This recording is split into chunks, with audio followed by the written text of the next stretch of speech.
Super Bowl coming up, Americans will be glued to their TVs watching the players on the field, but who's looking out for them off the field?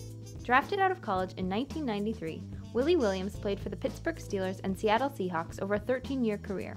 Like many athletes, he wasn't prepared to manage his wealth. We met with Williams at a Steelers bar in New York to hear his story. You had a very successful NFL career, but early on you had some trouble managing your wealth. Can you tell us what happened? Yes. I was a young athlete coming out, making a lot of money, never used to making that type of money, and I just had a problem of wanting to help everyone, and I did that for a while for my first 2 years, and the money was just dwindling. In 2009, Sports Illustrated estimated that 78% of NFL players are bankrupt or facing serious financial stress within 2 years of ending their playing careers, and that 60% of NBA players are in the same predicament within 5 years of retiring from the game. With short careers, instant wealth at a young age, and public profiles making them vulnerable to financial predators, athletes face a host of challenges. It's not just football players that have this problem. It's a lot of pro athletes. Why do you think that is? I mean, you have a lot of financial advisors took advantage of athletes just for their own well-being, and I think that scares a lot of athletes away from financial advisors because of the situation. I mean, it's been going on for a long time, and a lot of athletes just afraid of that.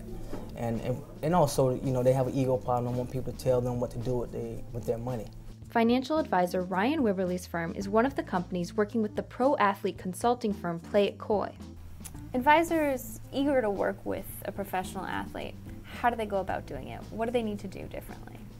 I think one of the keys to obtaining athlete clients is to have a relationship with the agents. Many of the sports agents handle a lot of the business dealings with the athletes. These are the people that vet out their advisors and counselors that they bring to their players. Advisors can also become registered with the NFL Players Association if they meet the eligibility requirements. And now trust is always important in your client relationships. But for an athlete who's perhaps been burned by an investment or an advisor, that has to be even more of an issue. So how do you deal with that? Yeah.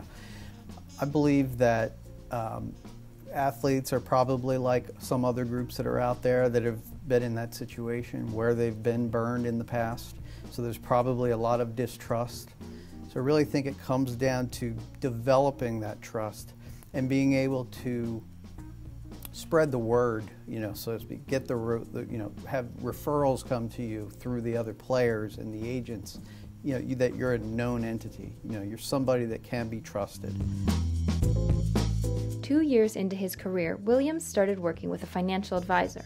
How could advisors help other athletes? Based on your experience, what do you think they could do? You just have to gain that trust. You got to go visit them. You got to really show that you are really concerned about how they're spending their money, and just building a plan for them and let them see the big picture and let them know the things that might happen if you do not put your money away and let it grow for you.